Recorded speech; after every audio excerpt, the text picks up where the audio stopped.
It's my pleasure to introduce today's speakers.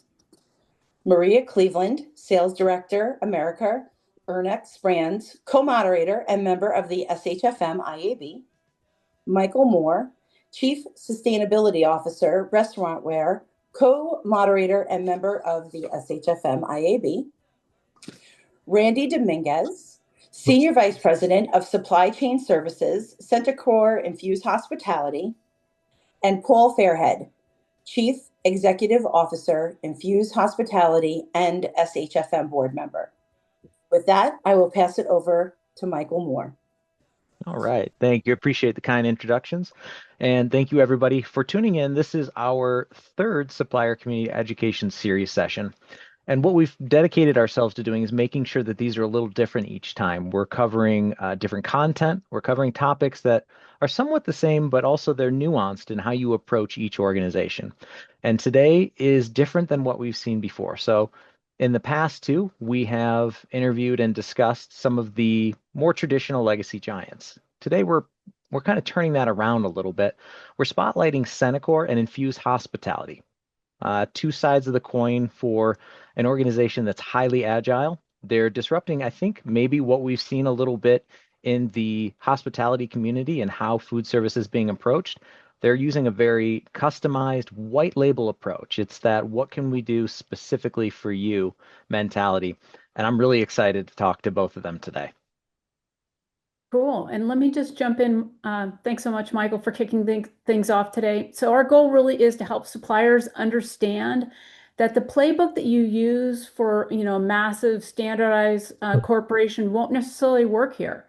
And we want to uncover what it takes to get in on the ground floor with Centacor and Infuse and partner with these organizations to build on their hyper-local, bespoke, and experience-driven models.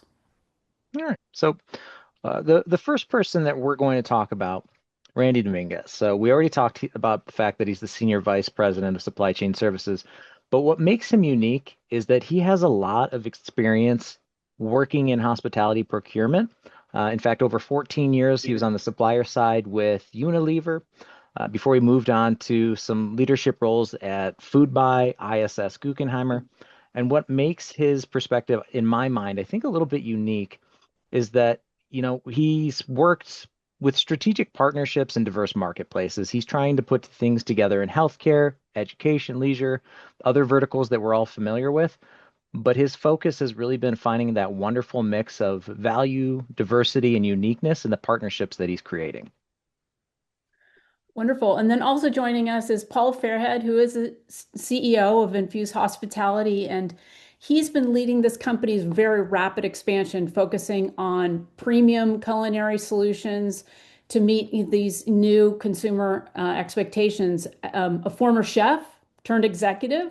He brings more than 25 years of global hospitality experience across hotels, restaurants, and corporate dining all over the world, really, from Europe to Latin America and here in the United States. And he's got a really proven track record of scaling really high quality food service organizations while still maintaining that operational excellence and a very strong client satisfaction focus. And prior to joining Infuse, Paul served as the CEO of Guggenheimer. Yeah, and I'd like to point out that as a former chef, he showed us a very sad apple as his breakfast this morning. So wow, throw me under the bus before we even start. Thanks, Michael. We gotta keep it a little bit honest.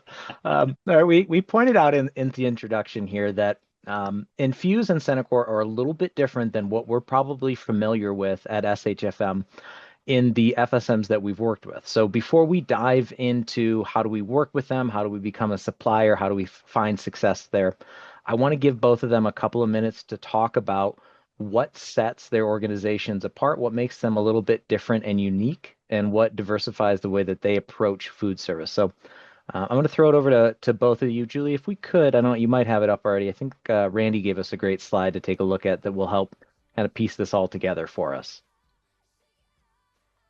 Randy, you want to start us off? Sure. Thank you.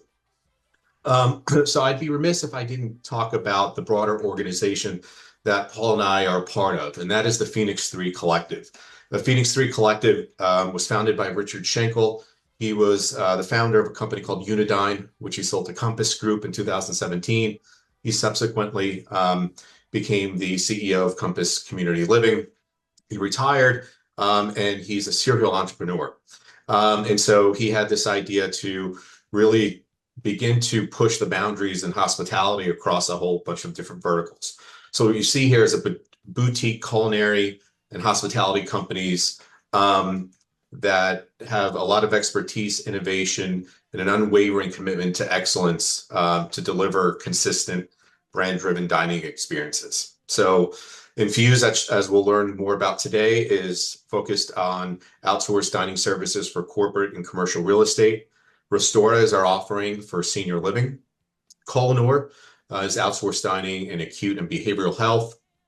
Quality Culinary Solutions really helps the self-op market in the senior living space. Crosscheck is a QA and contract compliance platform for all sectors within food service. Centacor is a strategic group purchasing organization that I lead. And then Innovative Hospitality Solutions is an advisory services for multi sectors of the food service space. I appreciate that. It's interesting, I think on the vendor side always get maybe 20% of the whole picture. So I appreciate you kind of helping us understand, which of these, companies under the Phoenix 3 collective are working in different segments. And Paul, in your mind, what is Infuse doing that's a little bit differently than what we're used to at SHFM in terms of the way they approach food service, the accounts they run, that type of a thing? Yeah, certainly. I think a couple of key pieces. So as kind of Randy said, two big channels that we're pushing: CRE, corporate real estate. So ultimately that's, tenanted, multi-tenanted, spaces that potentially can be open to the public as well as open to the tenants of the actual building that we're based in. That gives us a slightly different dynamic to need to kind of manage and approach. And almost what we've kind of mirrored there in, for want of a better term, almost like a brasserie approach. So it's a premium food solution with a premium beverage solution running right alongside, and an all-day approach. So a lot of our CRE locations open in the morning, as you'd expect, great coffee, locally roasted, great pastry program, fresh culinary products, etc. Then evolves really into a lunch service, which can vary obviously by size and business type, but really a full lunch offering from made to order to grab and go to kind of a la carte items. And then it evolves again in the afternoon service almost into a kind of happy hour bar side of things. So a nuance there where we're really trying to activate the space that we have available to us over the longest time frame possible to attract people at different kind of day parts. So on the CRE side, there's a big push on that. And then on the corporate dining side, it's really mirroring some of that learning from the CRE business, from that kind of brasserie all day business, and bringing that to the corporate dining spaces. So it's a restaurant approach, which I'll dig into a little bit in a second. So that's from a culinary, from a hospitality sense, but really as well from a marketing sense. This is not a slight against any of our competitors or anyone else in the field. Everybody's got their own secret sauce that they're bringing to the party here. But really where we're focused is on the marketing side of things. We're not just presuming our audience is a captive audience that we get to open the doors and they're just going to show up. We've really got to push the marketing side, so the B2C marketing side of our activation, to attract those people in. We've got to earn their business every day. We kind of learned that from these public-facing corporate real estate positions. And so we then bring it to the corporate side of the business as well. And that works very well for our clients. That works very well for our customers, and ultimately really supports the financial approach as well. I think the other quick thing I'll add is everything that we do is, I'll say fit for purpose. It's probably not even the right term to use. It's built from the ground up to support the client, the building, the location that we're in. So every concept we build is bespoke for that location. So if it's public facing, if it's a downtown building, or if it's more of a suburban building, we've got some iconic buildings that we look after. They all demand something a little bit different. And so our concept is really tailored, our concepts are really tailored for each individual client. So honestly, it drives Randy mad, because I'm approaching him every week and saying, okay, we've got this new one. This is what we want to do. And he's like, holy hell, where do I start here? And so we go down that path. So again, nuance, different. We believe that's what the market is looking for, Michael, Maria. That they really want something bespoke, something purpose built. And that is what we're bringing to the party. Okay. I like the idea of treating, every client, every opportunity as something that just is very unique. It doesn't come out of a box. It doesn't, come out of like a playbook that works. It's just something. And I don't know, do you think that's because you're a little bit newer to the marketplace as an organization, and so it's maybe just a fresh perspective on how do we get a foothold in an industry like this? Yeah, look, I think we're all post-COVID, post-RTO, let's be honest, just the industry has moved a lot in the last 10 years. And potentially you've got a lot of new consumer base in workplaces, in corporate environments, and their expectations of hospitality, of culinary, have evolved massively. So perhaps what was deemed typical for a cafeteria, a canteen, whatever, worked at a point in time. Our view is it doesn't work now. It doesn't resonate the same way with our consumers. So how do we bring that more bespoke retail space? Even personally, I think Michael, I've said, I live in San Diego here, and I get spoiled by the weather for one thing, but also in recent years spoiled by the food scene. Right? Of course, we've got a great Mexican food scene that's second to none. But just in terms of actually a lot of the local restaurants that are opening up, even in kind of suburbia where I reside, a much higher caliber. Gone are the chain restaurants. Now what you're seeing is a restaurant called Mana Atelier, which is a Michelin mentioned, it was a pop-up is how they started, and then they moved to a brick and mortar space. 20 menu items every day, all locally sourced, delicious food, great piece of hospitality. You've then got, if you've seen it in the media, Baby Grand just opened in Coronado as well, this new hotel. You look at the space they've designed. This is not a beige Magnolia hotel. This is a fully curated solution to meet this clientele in Coronado and give them something different. We're seeing that in the external market. We're seeing that in the retail market, and saying that's what needs to happen in the corporate side. That is what consumers are expecting, something different, and ultimately what our clients are expecting. Sorry, long-winded response. I'll stop talking. No, I love it. Thank you. It's really, this pivots really well into our next section here is you're very agile, right? You're curating these experiences for the individual areas and whatnot. So this question kind of goes to the both of you. Many suppliers are conditioned to pitch, using, that massive volume and standardized SKUs mindset. So how does a supplier's pitch need to change when they're sitting across the table from either of you? Randy, Paul, either of you? Yeah, Maria, I'll take that one first.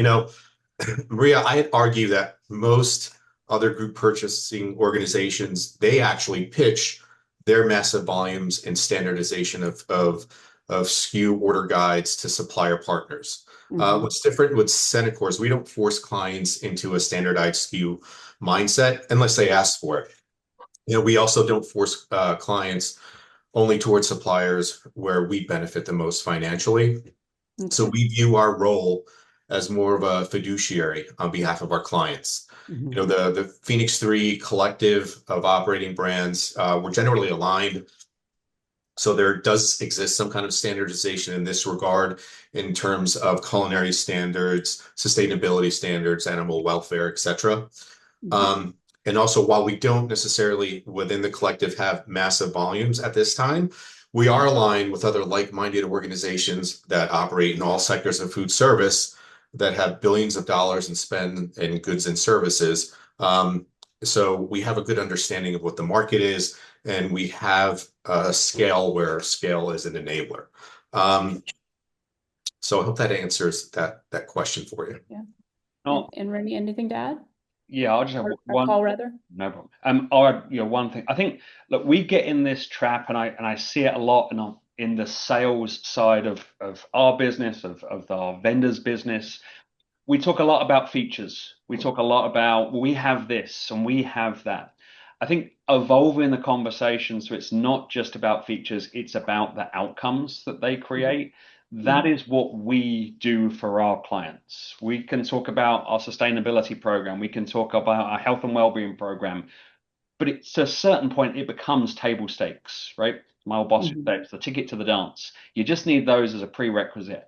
What you really need to move to is to talk about the outcomes that that provides. So we have this program, it achieves this. We believe this is important to you because of all these factors. And so when we're talking to vendors, we want to know what products they've got, we want to know what features that product has and all those things. But we're really looking to say, okay, what about the outcome? What about the true benefits that that provides us as a partner, and of course then in turn our clients. Okay, interesting. And so maybe let's dig into that a little bit more. And what is the fastest way that a supplier can really show that they get it? They get your specific model versus treating you like any other of their partners? Great question. Look, I think that the piece is like anything, lean in, like ask the questions, don't presume. I think we're all guilty of that sometimes. Ask what is it that we're not just what we're trying to source, but what is it that we're trying to create for this client in this market, in this geography, to make sure that perhaps you're not using what you know about the industry today to make your pitch versus potentially what we're seeing for tomorrow or the future. So I think that whole lean in, ask questions is the key piece. Cool. Paul, what did you mean by features versus outcomes? Can you explain that just a little bit differently? Yeah, so okay, car analogy. I'm a car fan, although I have a electric Jeep that keeps not wanting to work on me. So look, you buy a car, it has all these features. To a certain point, you're like, okay, it's got power steering. Okay, well, what does power steering do for me? Well, it makes it lighter when you're steering. That means it's less arduous. Okay, it has, what's it called? Progressive cruise control, so it can follow the car front. What does that give me in terms of true value versus just the product that it is? That's where we're going. It's from just the item to the value that it creates. Love it. Thank you. Yes. Yeah. So then, Randy, from a Center Core perspective, what does a successful supplier vetting process look like when you aren't just trying to, fill, a matrix? So, how does that vetting process work for y'all? Yeah. So, we certainly don't have a fill in the box for the sake of filling in the box supplier vetting matrix. However, we do require the same high level of standards that all great procurement organizations do in terms of contracting, third-party audits, insurance minimums, etc. Those are things that are just, as Paul said, table stakes. And so because we do come from some of the big, larger names in the industry, we have that kind of base training. But in terms of supplier selection, I think one thing that's different is that you're talking to, in the case of Infuse, Paul and I are the two decision makers, right? There are no committees. There's nothing that has to wait a 3-year sourcing cycle to kind of fit in and talk to me in 3 years. And no, we're very much on the go and very agile to bring in new partners into our supply chain. That's good. Quick Great. processes. Good. Yeah, Michael? really appreciate the not being shunted to the next RFQ conversation. It's refreshing on the vendor side of things. You're like, oh, I don't know what 2028 looks like, but I guess we'll talk then. I want to focus a little bit on curated versus scalable and the paradox that kind of creates, which I think is an interesting middle ground to try to balance. And Randy, I'm sure it's very difficult on your side of things too, where there's a natural tension, I think, between creating that highly curated guest experience, what Paul you were talking about, where you're building it from the ground up for everybody, or for rather for each unique client. And then Randy, your responsibilities of making sure that you're able to procure products that everybody needs with a responsible sourcing chain and all that type of stuff. So how do you balance the culinary desire kind of for niche innovation, but also that procurement side of things where it has to be reliable? It can't just be, a Kickstarter kind of concept. But Randy, why don't we start with you on that? Yeah, that's a great question. So for us, again, in the collective, we have baseline standards that we won't go against in terms of culinary sustainability, animal welfare, and other things. And so those set a baseline for us that are always there. We also do the standard procurement practices of when vetting a vendor. However, one of the things that we're open to is testing, right? And I think the key thing in testing is really setting what are those performance metrics that are measurable. You set that at the outset. What are we looking to do here? Is it increase sales? Is it decrease labor? Is it to bring awareness, et cetera, et cetera? And if you have those laid out and you have those quantifiable, we're open to testing. We do it all the time, in fact. So I think for us, that's the way to kind of risk manage a new supplier or something that's a new technology. That's something that we're very, very adept at working with. And kind of a follow-up to that idea, I think sometimes, at least I do, from the maybe blinders I have on in these conversations, I think of it from a product side, a lot of these procurement questions. But there's a whole other, avenue to our industry, which is services. How does it change when you're thinking about value, when you're weighing the value that somebody's bringing to the table of a product versus a service? How are you kind of measuring the success of that partnership differently? Or what are you thinking about on the service side of things that might be different from products? I think I view them as similar. So I view any product or service, are they delivering on the base requirements, right? Of whether it's a food product or a technology, a software product. Are they doing what they said they're doing?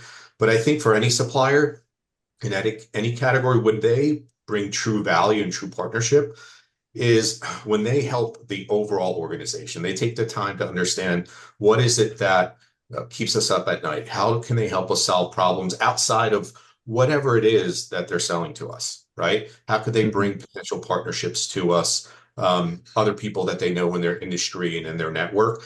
That's where we see value in suppliers. And so from a supplier standpoint, those are the ones when someone goes from transactional to strategic, you really, price doesn't even become an issue with those suppliers over time.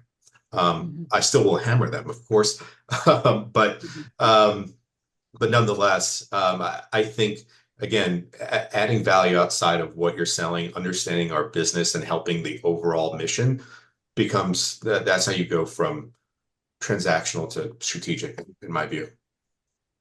Well, what does that mean from your, your thought process on your side of it, where you're looking at, a potential, say, software partner or product partner or whatever that might be. And it's a little bit different, I think, from the operational mindset, from you're looking to grow the business. How is that changing your perspective and what you're seeing either for, let's say, software, for example? You're vetting a partner there. You're looking down the road at growth of the organization. What's different in your mindset when you're looking at that software partner? Yeah, look, I think when it comes to services, and be it software or anything else, look, and it's the same thing, honestly, that clients push on us. Do I trust you? Are you being transparent? Are you going to be a true partner? And bluntly, am I going to enjoy working with you? Like all those things matter. As basic and as foundational as that seems to be, like that is the nuts and bolts of it. To a certain point, when we're buying a chicken breast, that there's going to be criteria of the quality of the chicken breast that we're going to manage to, etc.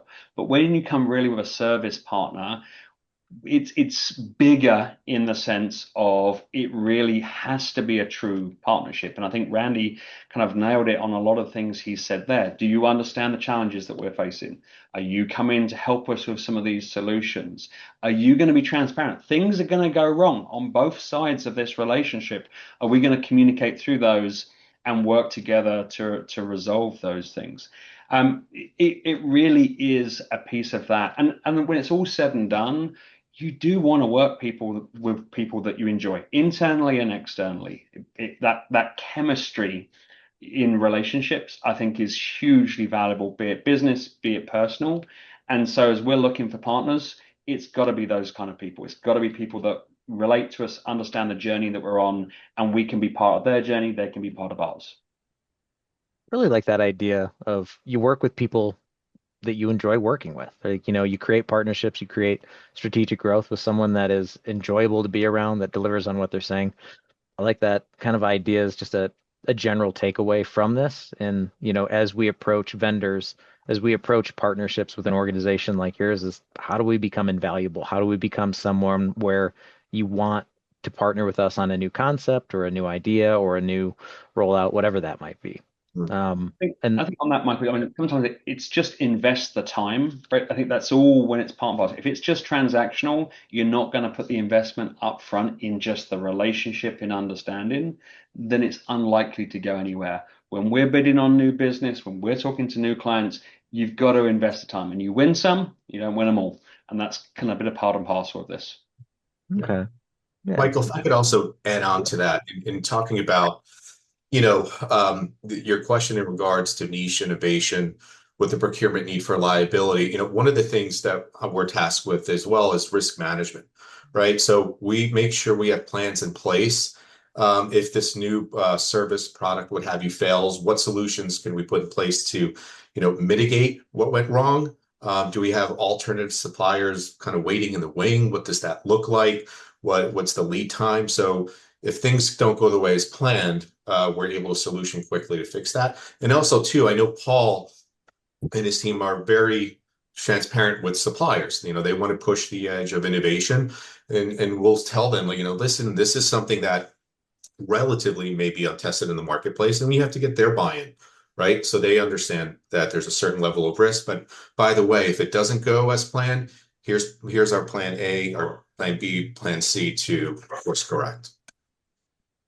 Yeah. I mean, I was going to ask you about how you balance that need for innovation with your suppliers, but also and scalability, but at the same time being very custom built in the solutions. And I think that spoke to it, just that backup plan of, okay, we understand that things don't always roll out on the time frame that we want or the scale that we anticipate or whatever that is, and having those backup suppliers or those backup plans in place just to kind of bridge that gap. Yeah. Yeah. So one of the things I wanted to dig in with y'all now is about the partnerships, and given the fact that we're looking at the two decision makers in the organization for suppliers to work with. I bet there's other people that help funnel Nope, just information to you too. But because your organizations are, it's so dynamic, suppliers really do have a unique opportunity to get in, at the ground floor. So what does it actually look like when a supplier acts as a true partner? Do you maybe have an example? Do you want to go, Randy, or do you want me to? Yeah, I'm happy to take that. I think I go back to that elevating yourself from transactional to, more strategic, right? I think you have to view us as a growth engine, right? You're going to have to take that leap of faith and sell that internally to your organization. Knowing that we're small, if you view us in the eyes of how many widgets or dollars we spend, then we probably won't be treated as such. But if you view us in the lens of, we all come as seasoned industry veterans, and view us in that light, that yes, we're a startup, but we're also been operators for the collectively hundreds, if not thousands of years, for across the entire organization. So I think, those two things of getting strategic, but also viewing us as a growth engine and treating us that we punch a little bit more above our weight,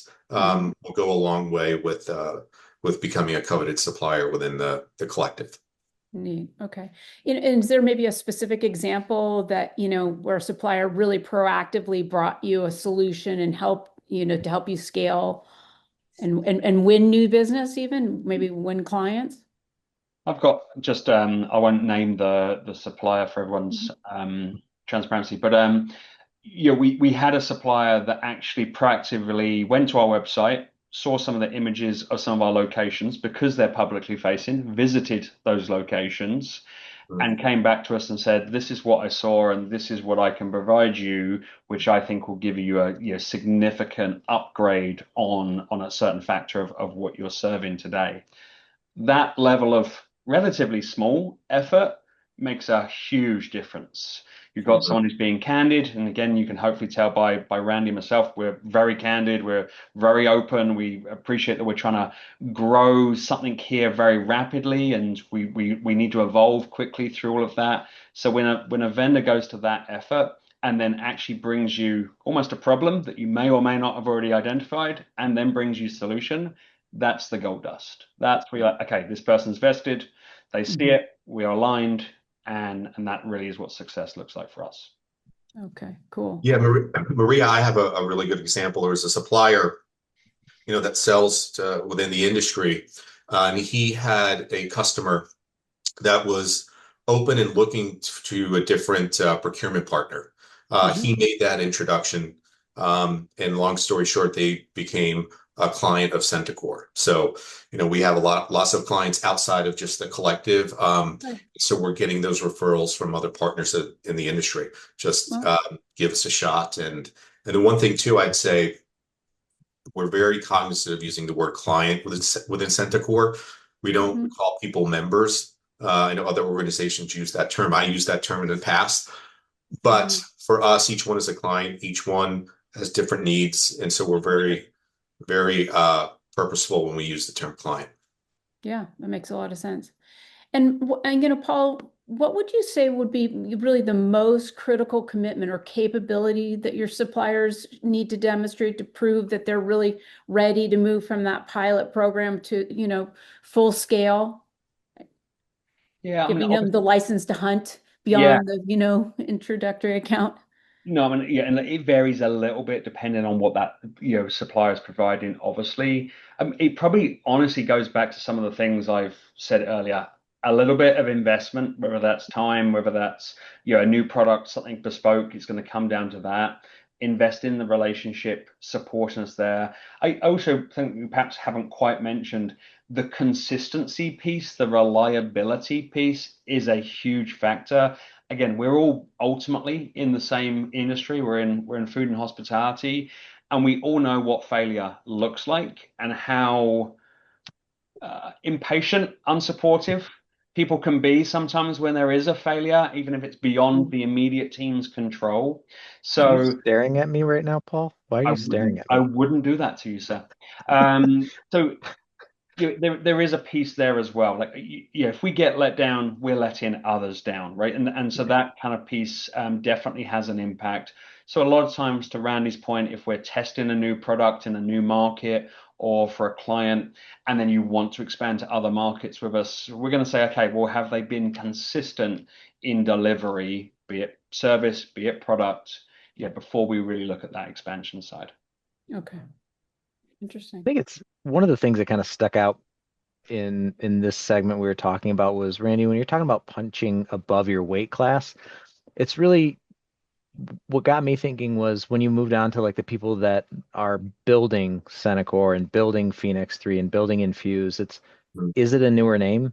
Yeah, but if you look at the people driving it, the experience there, the like industry names that we all know, it kind of, in my mind, speaks to, where we are in this conversation 2, 3, 5 years down the road. And in terms of strategic growth from the vendor side of things, just throwing this out there to all the vendors on the call today. I mean, getting in the beginning with relationships that are going to grow and grow aggressively as a good partner can be the difference between a really successful decade and one that you really struggle in terms of sales and growth. So I'm just kind of looking forward to, when we talk about this conversation in 12 months, how different things might be even within SHFM and the relationships there. But Paul, I want to focus back on you for a minute. We talked about bespoke a lot, and I know I keep saying that, but it is such a unique thing that I think you're doing. It doesn't always line up with how distribution models traditionally work, especially on a regional or a national or even a global scale. So if you're and when you're creating these customized experiences, that can be a bottleneck, that traditional kind of distributor experience. What mistakes are you seeing vendors make, you know, when they're proposing how they distribute or their ability to be nimble in that field? Yeah, and so I'll respond in, I guess, slightly different fashion. I think the piece is, look, you kind of called it, Michael, and look, we've worked before. We know the organizations we've come from. We know the organizations that exist in the industry. We're not looking for a lot of vendors to provide us every ingredient, every service. We are looking for the diversification of our supply chain to give us that ability to be bespoke. So I think my pushback would be, don't worry if you're approaching us to be a vendor and we're not going to give you the whole SKU list. We're not going to give you the whole MOG. That manager order guide, that is the piece that I think just for our vendors, understand that piece. That's not a reflection of we don't think that you are a good vendor, but it's a reflection of our business needs and our client business needs, that no, we want pastries to be local. We want them to be cooked within 15 minutes of the operation that we have. We want them to have regional input. Same as when it comes to coffee and things of that nature. We're looking for the kind of provenance of the bean, but then the roasting and where that's done and what the fellowship is in the cities, the towns in which we operate. So I think my piece would be, we still want vendors that can support us and be dynamic, but don't be worried if we don't give you the whole purchasing run. Be understanding that we're going to want to have a merge of providers there. I mean, that makes sense. You can't have one provider that's a solution for everybody when you're going for unique and curated each and every time.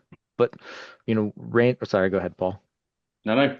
But Randy, from your side of things, is it different in, your perspective from procurement?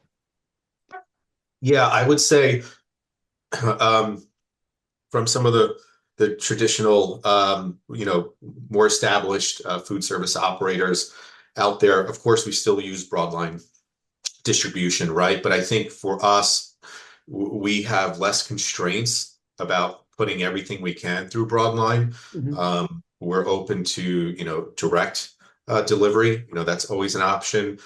So broadline is not just the end all be all. And we have to be that way because, broadline requires a certain amount of movement for a product.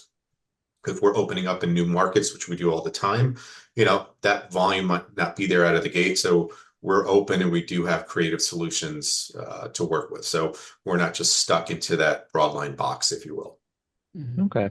And I had, I know we were going to talk a little bit about, what success looked like, but I kind of feel like we've covered that. But my question is, from a supplier expectation side of things for a new relationship, when you talk about pilot rollouts, generally, are you looking at let's do one account for X amount of time, or is it a regional thing, or how do you approach kind of the slow roll from, so that we're understanding it in terms of, okay, this is usually how they do it, or this is how they like to, see where growth is going to go in terms of a rollout program?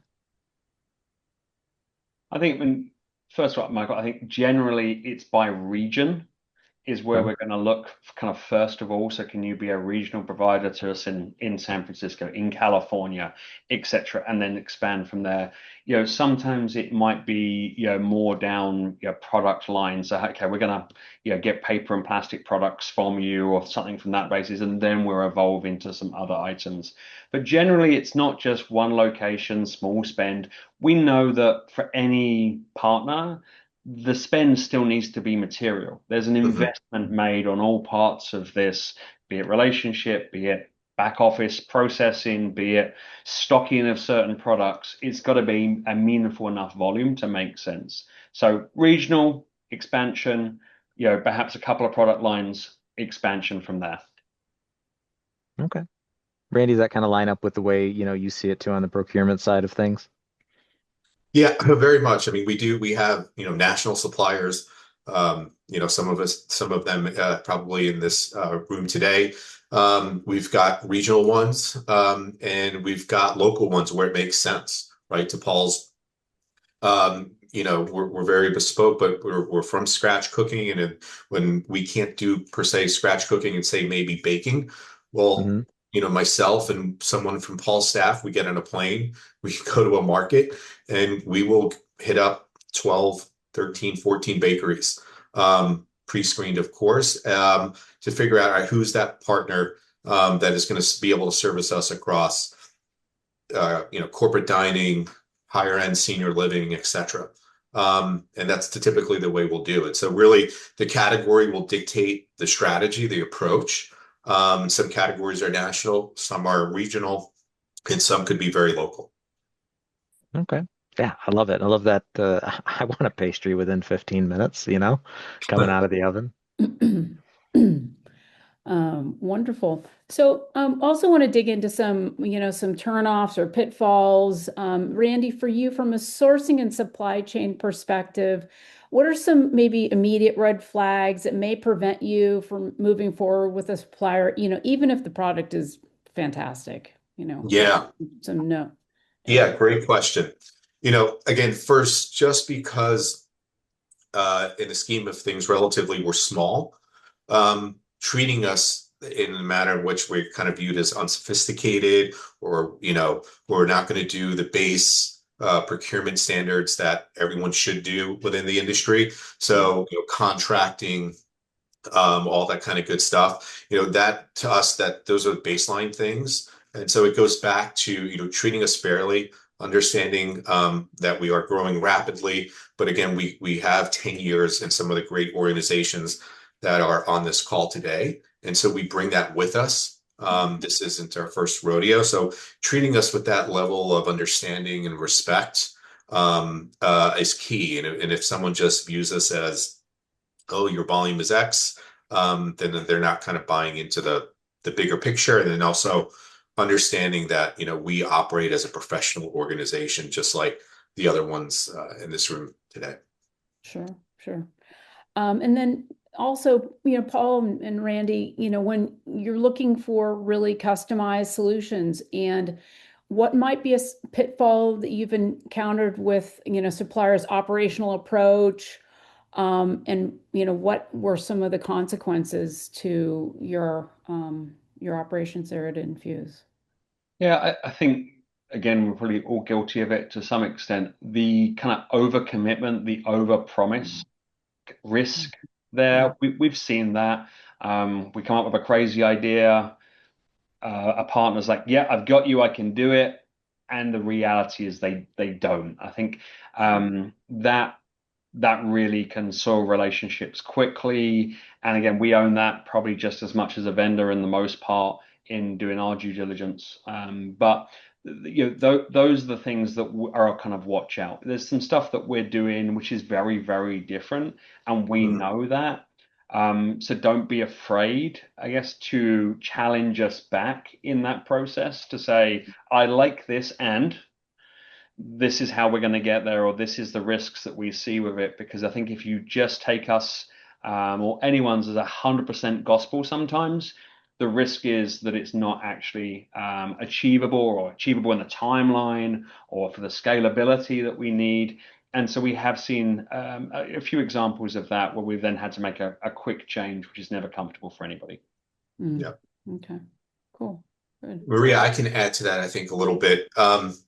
Not something that's happened, that something that's in the works. So for a new client site, we really wanted to have a state-of-the-art and aesthetically pleasing mobile cooking unit. And everything we sourced in the US just didn't fit in. So long story short, we partnered with a company in Europe, and they're making the machine in Germany as we speak, and it will ship over. So that's a risk. So contractually, yes, our in-house counsel structured the contract such that, yes, we're waiting for this very nice, beautiful, expensive piece of machinery to get to Texas rather soon. But in the event that that doesn't happen, financially, we have recourse, but then also we have a plan B, right? So if that doesn't work, within 2 weeks, we identified something domestically that we can get on site and utilize. But again, we bought a very large piece of machinery that we never actually physically touched. And that's something that we're willing to take a risk on. Right. And That's it's due to amazing. arrive Monday, so I'll keep you posted. Okay, that's exciting. Yeah, because when I hear equipment in Europe, because I'm embedded in the coffee industry, I'm like, does it have an NSF sticker? Does it? Yes, yes. Yeah. Oh my goodness. And they take summer vacations in Europe, right? And they just disappear for half the year. So Well, that's exciting also too, but also knowing that you got a plan B is like, hey, and you're saying to your client, hey, we want to do something really, really cool for you, but there are some risks involved, and let's all be aware of that. Yeah, that's cool. Good. Wonderful. Well, this has been fantastic. I think, Michael, have you been keeping your eyeballs on the Q&A there? Yeah, there's a couple of things that are popping up. One thing I want to address before we even move into that is, did we or can we actually talk about day one of a new vendor? How do we start the process? I don't want anybody to walk away from this and say, oh, that's great, I want to work with them. I still don't know how to start. If I'm, Michael from, Todd's Kitchen Supply, how do I walk in, or how do I start the conversation with you? Is there an online application? Is it an email? Is it, showing up at your house with a 3-ring binder? I like that approach. I've been told not to do it anymore, but which works best for you? Yeah, I mean, there's number one, you could reach out to me directly, through SHFM. No problem doing that. You can go to our website, centacor.com, and reach out that way. So those are different initial ways, or catch me on LinkedIn as well. So very, informal. And then, we have conversations. And one of the things, if you know me, very blunt about saying, I like your product, but we just don't have a need for it now. Or maybe this just isn't a fit for what we have right now. The good thing is from a Centacor perspective, not Paul's, but mine, we service a range of clients across the economic spectrum, right? From very physically challenged senior living facilities to very high-end corporate dining, very high-end senior living, etc. So just because, again, you're looking at Infuse, which you should know that in Centacor, we have a broader spectrum of a client base. Okay. That makes, the direct approach is always, if we can do that, then I love that. Are you in the market right now for any specific products or services? Is there that popped in from the Q&A? Is there something that you've been itching to find at the moment? I think one thing that we are continuing to explore is around the equipment side. Randy called it out about a piece that we're trying to source. We have sourced. We're hoping it arrives on Monday. I do think equipment, a lot of the spaces that we're being asked to support from our clients are very unique spaces. I was in one this week, which is stunning. And I wish I could tell you which one it was, but it's an absolutely stunning location and 100% impractical at the same time to be able to do food service in. So of course we're now looking to say, how do we do it? So the equipment side, and we're talking obviously kind of, ventless equipment, hospitality forward equipment. So how do we create an experience from the equipment that we're utilizing? Definitely some very key areas that we continue to explore. So I'd say if anyone's got anything down the equipment side, I'm going to post Randy's home address here in the chat. I've already got it. It's okay. But I think that's a big push that we've got right now. And then honestly, we're always looking for just good partners. So just don't be afraid to reach out. As Randy said, his scope is much more broader than mine in terms of focus. But really for me, California, Texas, Chicago, Northeast New York, Boston, a little bit of the Mid-Atlantic is where we're kind of focused in terms of our market. So if you have coverage in that space, don't be afraid to reach out and have some conversations. Yeah.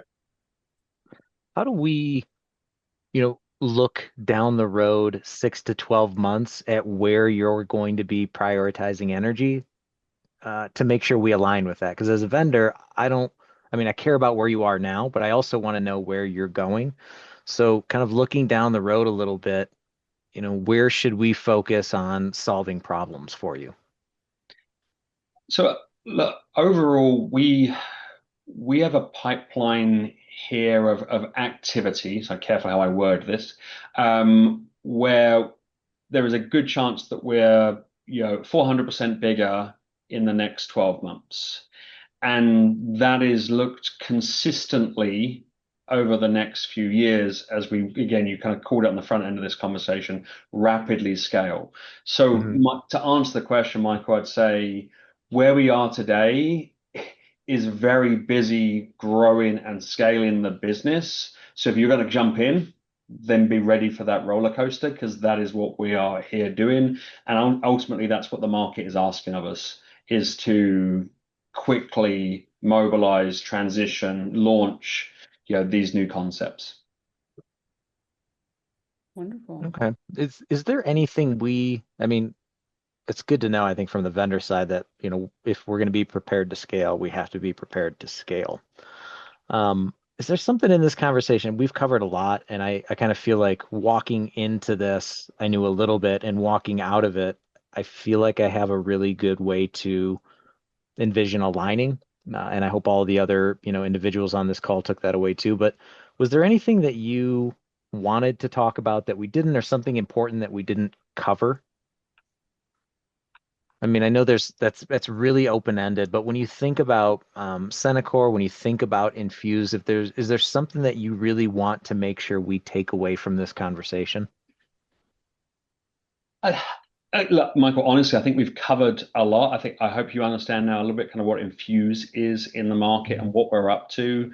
And I think from the Phoenix 3 lens, if you just took the Infuse's approach to corporate dining and CRE, and then you transition and said, well, what's happening in the healthcare space? That is really where Cullinar is looking to say, okay, how can they bring that level of change to that food service solution? When you look at Restora in the kind of senior living, assisted living space, same thing. How do we challenge those models? So I think, to Randy's very eloquent point, don't just think about Infuse. I'm sure there's a lot of vendors in here that could provide product services across the range of Phoenix 3 companies. Talk to Randy, get involved. This is fun. There's a lot going on, and it's really exciting. And hop on this roller coaster and come with us. And I'm sure you'll enjoy it. Yeah. I want to thank both of you. Randy, I was really happy that you talked about your client facing with your partners as well, and how you're expanding Senecor's efforts beyond what you're up to now. So I really want to thank both of you, hearing how you're navigating this really, agile, customized part of the industry. It's very helpful to our supplier community to, help them stay competitive and relevant. So thank you both for all of your comments today. You. Thank you. Yeah, and that brings us to time. And thank you so much, everybody. Huge thank you, Maria, Michael, Randy, and Paul, for a great presentation.